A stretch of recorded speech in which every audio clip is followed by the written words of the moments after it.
Oh, and we're All right, live. Here we go. let's do it. We're in. Yep. Did he get this show a name? I'm not sure if he did. Oh, too late I. now. You can name it afterwards. Yeah, we'll name it afterwards. All right, everybody. It's my first time doing it. This is Toph. This is Oh, that's the part where I'm supposed to say my name, right? yeah. Yes, I'm Jermone. All right, yo, what's up? So we're friends at KME, and he's indisposed at the moment. So today we're going to be doing a SWOT analysis of all elite wrestling, otherwise known as AEW. SWOT analysis. So we're going to go over the strength, weaknesses, opportunity, and threat. We're doing this like PowerPoint style and debate style and stuff like that. So, let's just go ahead and get through it here. Uh, we'll just take turns. We'll both go through our own strengths and weaknesses and stuff like that. Uh, the strength of AEW for me, I would say the biggest strength. It would really come down to. There's a lot of stuff I could say, but ultimately for me, it just comes down to two major strengths. Number one, when people watch it, they feel like what they're watching matters, which is kind of like I try not to do the comparison of AEW and WWE, but in this particular instance, I sort of have to compare them. When they were doing the Wednesday Night War, as they call it, with AEW and NXT, everybody's got their own take on what happened to NXT. To me, it's pretty simple what happened. What really happened is that a lot of fans figured out that watching it doesn't really matter because you watch NXT and you invest in it just for half the people to get caught up with totally different characters than what they had, and then they would just kind of be ruined. So it would be kind of like, what's the point of investing in it? And then there were so many other people that got a good push, but then when they would go to the main roster, they would just kind of die for no reason, not be used, and then ultimately get fired. So it was like the shadow of the main roster was kind of looming over NXT. It kind of hurt it. You don't have to worry about that on AEW. When you see like an MJF or a Britt Baker or a Hangman Page or anybody really, you don't have that fear in the back of your gut, like, oh man, I hope they don't get fucked over when they get caught up to Raw or SmackDown a year from now or a year from a half from now. You don't got to worry about that because AEW is its own thing. So there's no fuckery there in that regard. So that's the first strength. And the second strength of AEW that I would give it, I mean, there's many strengths I could give it. I'm just focusing like on the main two that appeal to me as a fan. The second strength is that I feel like AEW as a company actually listens to fans, and what I mean is that in any wrestling company, they're going to do things that work and they're going to do things that don't work. And when things don't work, that's when you sort of improvise. And in my opinion, AEW is still a young company, but for the most part, if you look at the few times AEW did something that just straight up didn't work, they either change it immediately or they revamp it in a way that makes it work, and then people just kind of go about it. Like as an example, when AEW first started, they tried to do the whole Nightmare Collective thing with Oh, Brandy. jeez. It didn't work. It sucked. So they just killed it off. They tried to make the Dark Order a serious heel faction. That didn't work. So then they kind of subtly changed it into like a comedy group, and they kind of got over doing that. Um, what else are some other examples? Miro There was for sure. yeah, Miro. A lot of people didn't like how he was being booked, how he was just kind of doing this gamer thing. Then he kind of killed off the Kip dude, started like doing these weird promos where he was talking to God, but he was killing people, and he was basically kind of being the monster heel we always knew he could be. Just those are just some small examples. I mean, it's not perfect, but basically what I'm saying is in WWE, when they do something that doesn't work, such as Roman Reigns being a babyface, for example, instead of fixing it in WWE, they double down, and Vince kind of has like this, no, you're wrong, I'm right, I'll make this work. But like in AEW, like I don't get that at all. Every time something doesn't work, they change it. So Yeah, those are the two big strengths that I would give AEW. yeah. That's it for me. I would say, yeah, they are definitely excellent at course correction, like way more than WWE or any other company for that matter. I I think as far as a company, two of the strengths that stand out to me, one would have to be their booking, the way they book the wrestlers there, the characters. They definitely believe in long term booking. Like you're seeing, like today, you're seeing things that are playing out that they planted the seeds for like years ago, like from the beginning of the company. Like you just look at, like, say, Kenny Omega and Hangman Page, their story that has played out over, basically since the company started, and it's still playing out to this day. And you see, I mean, even like some of those little subtle things that happen during matches and promos that they end up building on later on, or you can kind of look back and see those breadcrumbs. Like right now, the thing with the stuff with Adam Cole and the Bucks, you're seeing just real subtle things about, like, seeing how the Bucks aren't quite keen on Adam Cole doing stuff with Fish and O'Reilly, and you just subtle things like that that'll end up playing out down the line. I love the fact that they do that. They don't treat the audience like they're idiots. And I think one of the other strengths I think the company has is the wrestling itself. One of the things, like, I loved about WCW back in Agreed. the days, um, was the variety of wrestling that they had. Like, and AEW seems to do that. They let the wrestlers kind of just go at it, do their thing. And if you watch a Dynamite or a Rampage show, you get a little bit of everything. You see the strong style stuff, the lucha stuff. Like if you like a hardcore match, that's there. They have comedy wrestling. They have something for pretty much any fan that comes in there. So I've Mhm. gone to a few live shows when they've come into town, and I've been entertained every time. And there is something for any type of wrestling fan there. We agree there. All right, so the next part would be the weaknesses, and this relates a little bit to another situation that we don't want to talk about right now. We'll talk about it on a future date, but we will reference it here. We're talking about the Big Swole TK thing, and we'll talk about that on another show. But I will bring up Swole briefly because Swole did mention some criticism, and she mentioned that criticism isn't taken well, which is true, not just for AEW, but in general, especially on social media, especially on Twitter. Shout outs to Dave Chappelle. Dave Chappelle said Twitter isn't a real place. That was hilarious because it's not. It's not a real place. So to me, I thought that was the most offensive thing he said, and I wasn't offended by anything he said, but I could see why people were offended by that. But yeah, Twitter really is not a real place. But the weaknesses of AEW. Every company has weaknesses. Every company does. So that's the first. The first step to solving your weaknesses is acknowledging that you have them. So for me, I'll always try to keep it shorter. I'm always going to try to keep it just limited to two things. I will give more if we have more people. For me, weakness number one for AEW, and they're getting better with this. They've gotten better since the fans have returned. They've gotten better since guys like Punk and Bryan have showed up. Uh, the first weakness I would say is promos. They're getting better. More of the wrestlers need to be better promos. And I hate doing this, but I'll have to do it again. I hate comparing WWE to AEW, but I'm in my mid 30s, right? Some of the fondest memories I have of pro wrestling aren't necessarily matches. Some of my fondest memories are like Attitude Era Raw or like Ruthless Aggression Raw, where like the show starts off and it's somebody like Rock comes out first, then Triple H comes out, then they're in the ring, then like Rock says something, Triple H says something, and they just go back and forth, feeding off the fans. And like that's how you build an audience. That's how you get fans to care. That's how you invest a casual fan into a hardcore fan.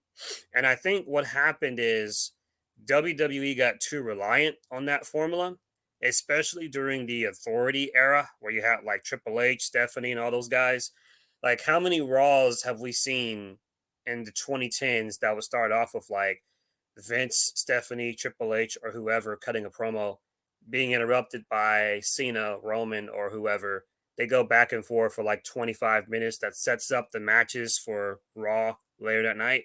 I feel like WWE did that so much that it's created a narrative that fans don't want to see promos anymore. Just like it's created a narrative that fans don't want to see authority figures anymore, which isn't true. It's just that WWE overused the trope so much, it just made most folks just sort of like tired of it. Like NXT had William Regal, and he's a good GM. He's a great GM. Like he barely shows up, and whenever he does show up, he books a match and then he dips. Dario Cueto from Lucha Underground, another example of a good GM. He was more of a boss character though. But AEW, they're getting better. Like we saw the stuff with Britt Baker and Ruby Soho. We saw the stuff with Punk and MJF. So they're getting better. But a lot of their top prospects, like I don't really know who they are. Like who really is Jungle Boy? Unique look, can go in the ring, marketable, cool theme song. Who is he really though? We don't know. I have a better idea who Darby Allen is. Still, he doesn't really talk that much. Dante Martin, good talent. From what I've heard, he's not bad, but he's not like great either. They got to get better with the promos. They got to get more comfortable, and I think that's why AEW has so many legends paired up with younger guys to kind of help them. I think that's like the main reason why Christian is with Jungle Boy and the Jurassic Express. To help him get more comfortable. So yeah, they got to get better with their promos. That's just how you build an audience. I like good wrestling as much as the next guy, but they got to get better with their promos. And the second weakness would be, I think everybody knows, is the women's division. It's improving. They're getting better at it. I see the signs every week. I think I saw one sign about 2 weeks ago that said, TK, give us more than one women's match, which is true because every week it's always one women's match on Dynamite. And it's always at that same death spot. Most times when they do women's match, it's always like it's the second to last match before their main event. It usually starts like at 9:20, 9:25, or something like that. One of their criticisms of the women's division is they mostly seem to just do like whoever the women's champion is feuding with whoever the challenger is. There's not that many like mini feuds of just girls feuding with, just outside of the belt. That's something that WWE does. Sheeta and Serena Deeb, that was the exception. Like that was a good feud, and it's still going, so that's cool. Hopefully, with the TBS title, we can get more women's matches, and hopefully, with some of these free agents now in the future, like Ember Moon, whatever Tony Storm situation is, Tegan Knox, and a few others. Hopefully, that can definitely be improved upon. But those are my two big weaknesses for AEW. That's all for me. Yeah, I like, of course, yeah, that was kind of one of my weaknesses. Also, the women's division, like they are the booking of the women's division. It's like night and day compared to the men's division. Sometimes they've definitely gotten better as of late with some of the acquisitions they've made, like Ruby Soho and Statlander and some of the other wrestlers on the women's roster, but they still have a ways to go. It feel a lot of times the women's division just feels unfocused. Hmm. Like you look at most of the wrestlers in the men's division. You know where their standing is. You know where they are as far as title contention. You know what kind of programs they're doing. The women, it's just like you'll see them feature somebody long and maybe long enough to be a contender for Britt Baker's title, and you might not see him again for a month at a time. Hmm. And yeah, that's Right. definitely something they need to work on. And I think another one of their big weaknesses, and I think it's starting. Like I don't think it's a become a so much a problem yet, but I'm starting to see it. It feels like their roster is just overstuffed, and Hmm. especially with them picking up a lot of big names like Punk and Bryan, it almost feels like you to an extent you're starting to see where some of the other people that were there aren't getting focused as much. And to Right. an extent, I understand because if you get somebody like a CM Punk or Daniel Bryan, it would or Adam Cole even like it would necessitate them being put in a prominent spot, but not at the expense of some of your homegrown talent. Like I'm thinking like outside of what say what MJF, maybe Darby Allen. Like you don't see, I don't feel like I'm seeing a lot of the other of the other Mm, younger guys really getting a lot of shine on TV right now. And I'd definitely like to see a lot more of them. Like, granted, you'll see some of them on Dark and Elevation, but I mean, they have a much smaller audience than say your Dynamite or Rampage. And I would right. hate to see it.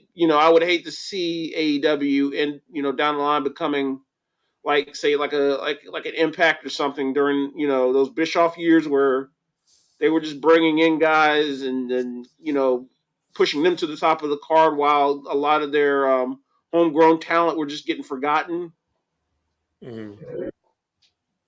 because For me they personally, to continue that, uh, this is just my take on it. And this year, I feel like the women's division could definitely need some more faces to help it out.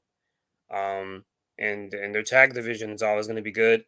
But as far as the men go, this is just me. The only guy when I think of like bringing in a new talent to any company, I always look at it as if we're going to bring somebody in, is there something about this person that's different from everybody else? And for me, when I look at the free agent market, the only name that I don't want to see in AW is Keith Lee. Nobody's like him in AW. oh, There's no absolutely not. dude that works like Keith Lee. They have a few heavyweights, but not like him. The way he carries himself, the way he looks. Um, I know some people don't want to hear this. I don't really care what Bray does. I wish him the best. I hear he's doing movies. I hope that Mhm. works out for him. I don't think they need Bray. I don't think they need Karrion Cross. I don't think they need EC3. I don't think they need any of those guys. I think that their roster of the men is stacked already. They're good for like the next probably like 2, 3 years.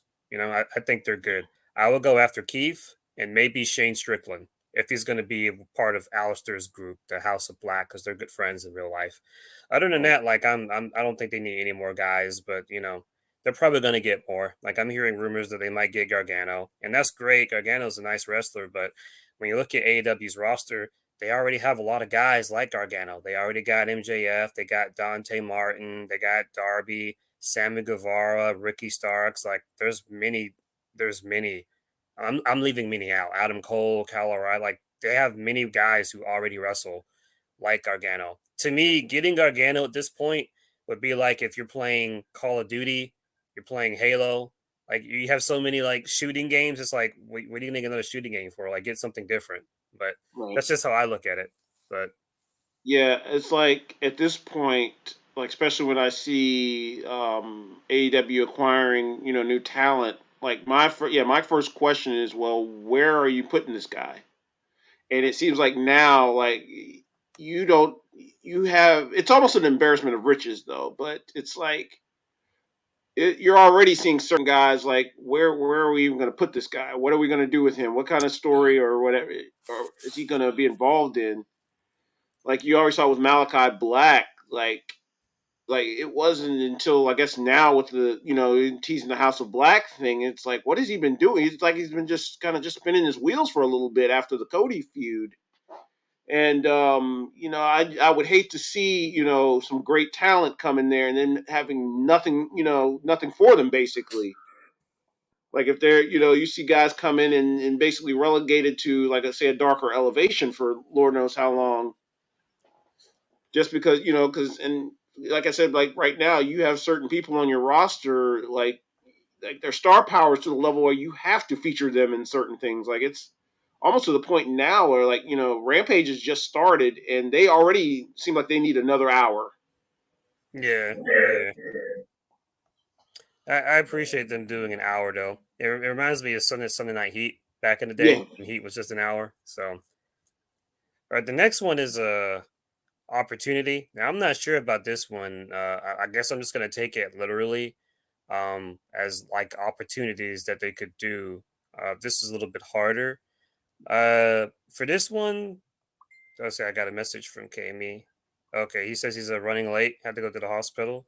Okay, Oh. that's what he told me. Okay, I'll message him in a second. For opportunities, I'm going to talk about some stuff I'm not really familiar with. You want to grow your audience, and you want to do that by doing all kinds of stuff. I believe they got a video game coming out. Yes. Um, Yeah. yeah, they got a video game coming out. I'm not into wrestling games, but I understand that there's an audience that is. Oh So yeah. you want that to be a very good game. Obviously, first impressions go a long way.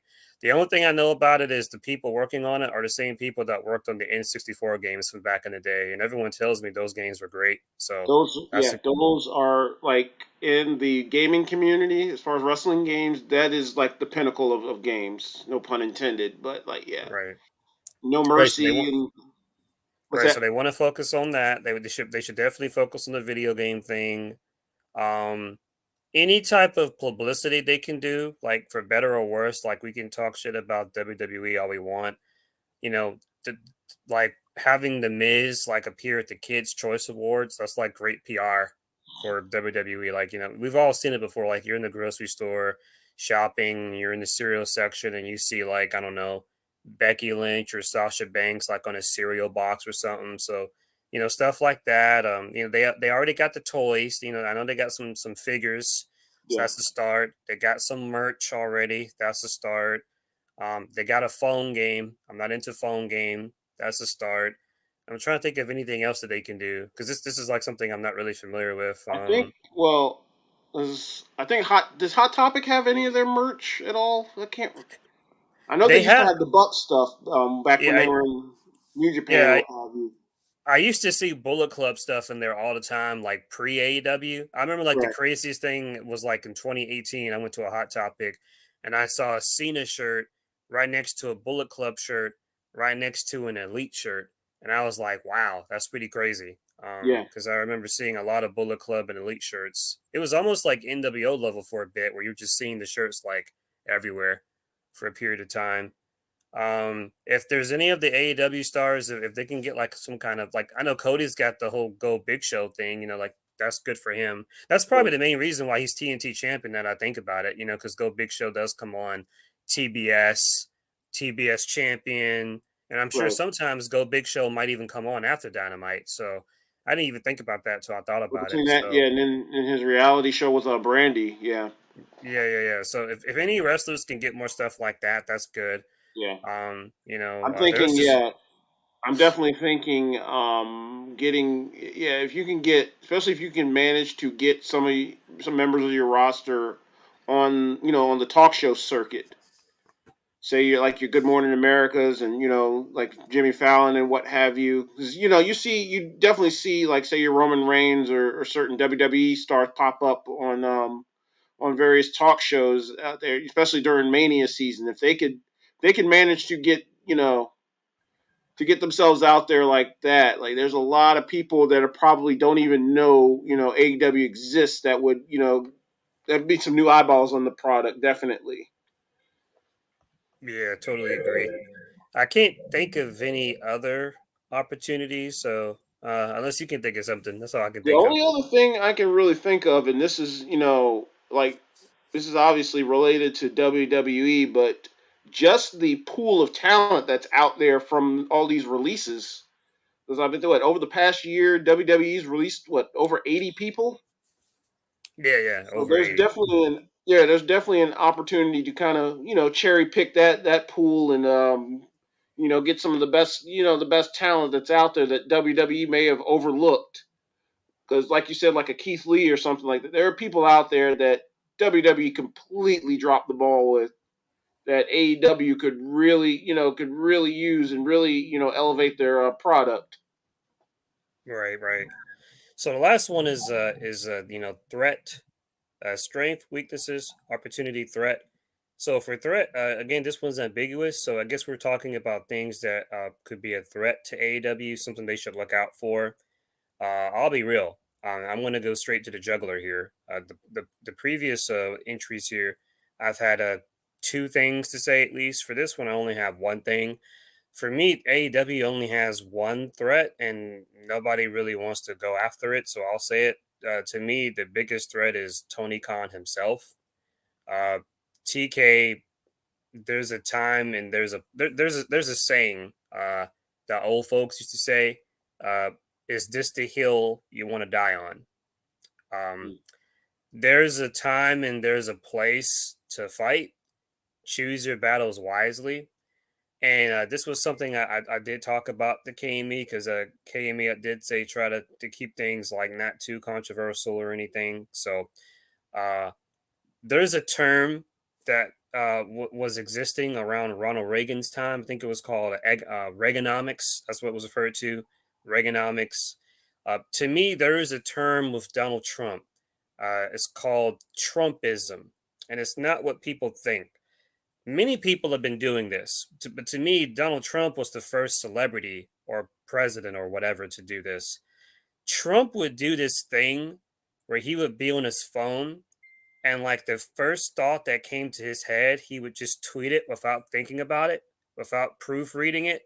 And he would do that all the time.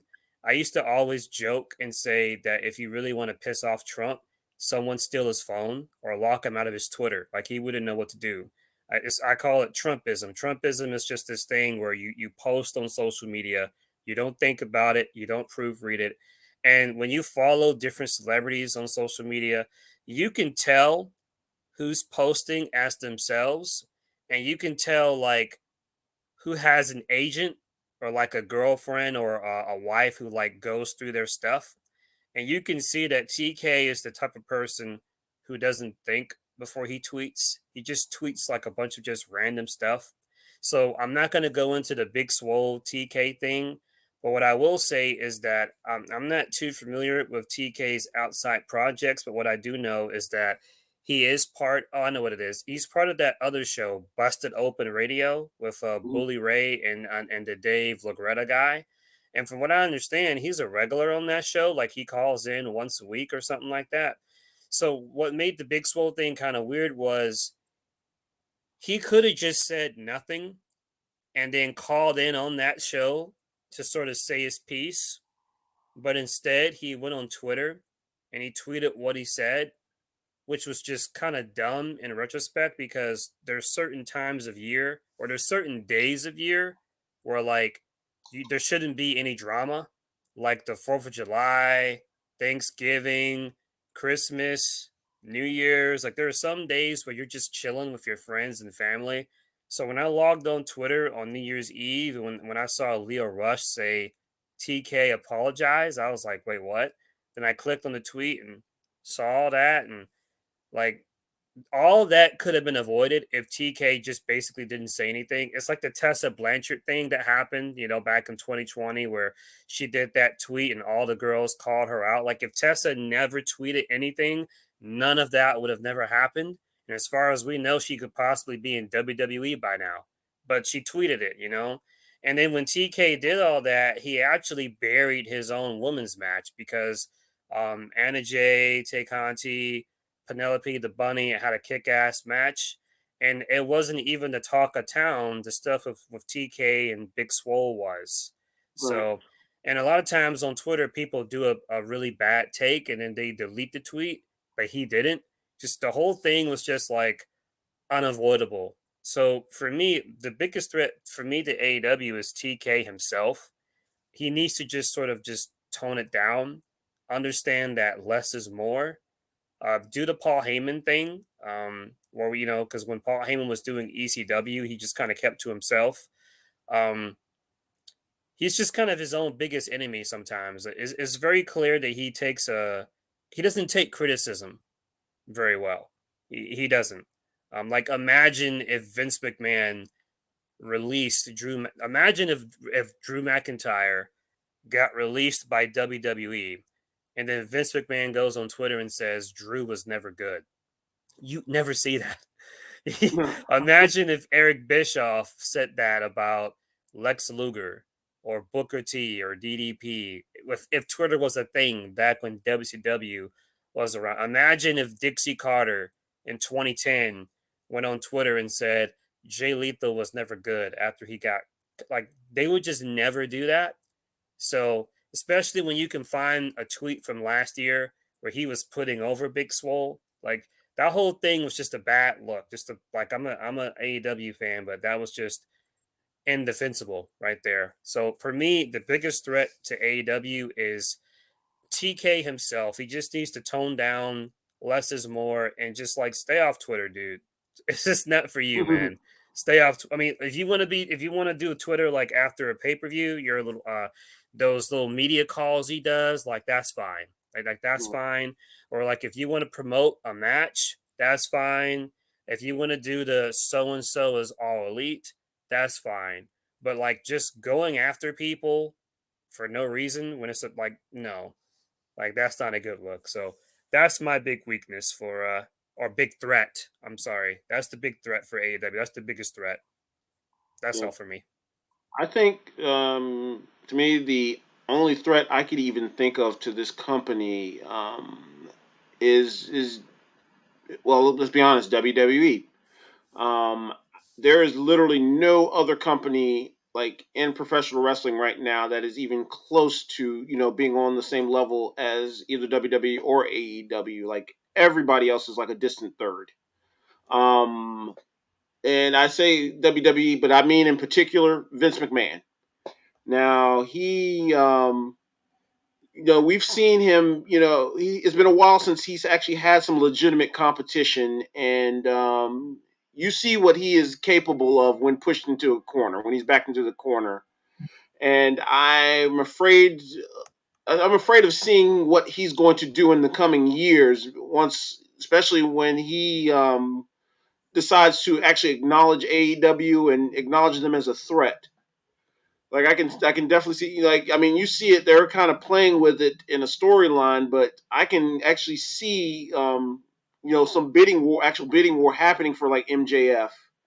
And I can see, down the line, some years down the line, once some of these AEW guys, once their contracts start, coming up, I could see Vince McMahon trying to throw a lot of money at the problem, like basically how he did, a couple of years ago when they announced AEW was happening, where he was just basically just hoarding talent for years.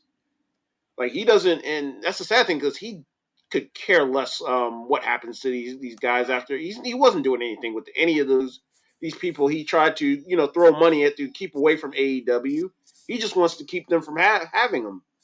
And I Mhm. can definitely see, like, yeah, 2, 3 years down the line, him trying to basically poach AEW for a good chunk of their talent. And I'd hate to see that happen because they have a really good, probably one of the best rosters in wrestling right now. And yeah, I would hate to see them just get picked away like that. 'Cause it'd just be sad. It'd be sad. Like I hated seeing that last year of WCW as it like as a fan back in the days, it was hard to watch, and I definitely don't want to see AEW become that. At least we're doing this about AEW. I don't know if I could be doing a SWOT analysis for WWE. We would just be in the weaknesses all day. Yeah, So it's just I hard to think couldn't. of too many strengths. Money. That's it. They've got money. Yeah, yeah, They're yeah. Just the money, they're really. basically like the McDonald's of wrestling. So that's the machine can't. They couldn't stop themselves if they wanted to. That's about it. Yeah. Oh yeah. One more backtrack to the opportunity. I think Big Show talked about this. I think on Twitter a while back last year. There are some whispers that AEW would like to get their own streaming service. Hopefully that happens. That could be a big opportunity for them later this year. I remember when Dynamite first started, like in the early days, right, like before before COVID. I think I think they had like an HBO Max sponsorship thing on one of the. I remember like on one of the ring posts and stuff. So if they could get like a deal with HBO Max like that, that would be really cool. Um, you know, Yeah, and I remember those early shows. Yeah, I know they had some stuff with Cracker Barrel at one point, or yeah, I remember that. Yeah, yeah. yeah. Sponsorships are. It seems petty, but like those go a long way. That can really definitely help in the end. So, but I think Big Show said that they want to try to aim for having a streaming service by the end of 2022. I don't mind paying the for the pay-per-views only because there's just four per year. Hmm. So it does feel like I'm paying my money's worth most of the time. So that's definitely an opportunity that they could work on as well. But other than that, I think we went over pretty much in depth. I think there's strength, weaknesses, opportunity, and threats. There's probably another threat I can think of, but I probably would say maybe one minor threat would really just be more so like mm, it's not really a threat. Kind of, it kind of is, but kind of isn't. I'd say another threat would probably be like a lot of fans themselves are threats only because they're not used to certain stuff. Like it's unfortunate. The reality is like WCW died, and with WCW's death, like all respect to other companies like TNA and Ring of Honor, there was no alternative.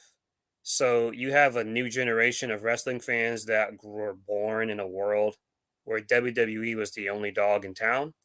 So AEW does a lot of old school stuff, which I appreciate. And I noticed that some younger fans who just aren't used to it or who didn't grow up on it, they think it's lame. Like for instance, Hangman and Brian Danielson go into an hour draw.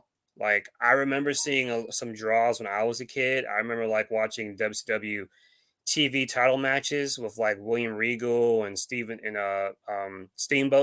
and Yeah. Sting and guys like that. I remember them like having 15-minute time limit draws and stuff. I've seen that in New Japan a few times. I've seen like old videotapes of like Ric Flair and Sting going to a draw. Like it's nice Yeah. for stuff like that. But like WWE just doesn't do that. They don't do time limit draws. And so I saw a lot of younger fans that just weren't used to that and they just thought it was just kind of lame. Not really a threat, but AEW just has to be around longer for fans to get used to that. And to the credit of Justin Roberts in AEW, every AEW match, he does say this match has a so and so time limit. This match has a 20-minute time limit. This match is a 30-minute time limit, or this is your main event with TV time remaining. So they are consistent with it and they do it every week. It's just one of those things where you have to condition younger fans to get used to it, and they're just not used to it because they're just not. I don't like. I'm trying to think that it's WWE ever had a time limit draw, I can't and nothing's remember. coming. Yeah, Yeah, if it's happened, I can't remember the last time it's happened. yeah. They've done a few Iron Man over the years. Like I remember Shawn and Angle had like a Iron Man on Raw once. I remember that. That's really all I can think of. Yeah, they don't do draws, and if they have, it's been 2 years. It's been too long for me to recall. So, um, other than that, though, I think we went over pretty much everything. And hopefully, okay, I got a message from KME. He said he was drugged up from the meds in the hospital, so I just hope he's doing better. I definitely Yeah. got to check up on him. Yeah. Yeah. Definitely. All right, well, we pretty much went over everything, and definitely on a future show we can do the TK Big Swole thing because that's a can of worms that's too Yeah. big for just us to Yeah. talk That's about. not. So I have a feeling that story is not going anywhere anytime soon either. yeah, yeah. I think this is the part where like we're just supposed to like plug stuff. Here's my Twitter. You can plug it. My Twitter is Toph knows best at Twitter. Not really a Twitter guy. Oh, funny story. My tag name Toph knows best. That was a joke from Hogan's show. Hogan's knows best. And the very next day after I made Twitter was when the Hogan racist scandal happened. So that was funny in retrospect. Oh man. So yeah. Yeah, that's my Twitter. If you want to tag your stuff or plug your stuff, then you can Yeah. do it. Yeah. My Twitter is just my name at Jermone Jackson. I pop on there from time to time. Tweet. I tweet here and there. I'm a chef by profession, and it's like my Instagram. It's Mr. I think it's Mr. underscore Jackson 78, and that's where that's where I post most of my food porn there. So if you guys want to check that out, then yeah, Yep. All right. Well, that's pretty much it for today. Thanks everybody that watched, and we'll see you guys next time. see you guys. Yeah,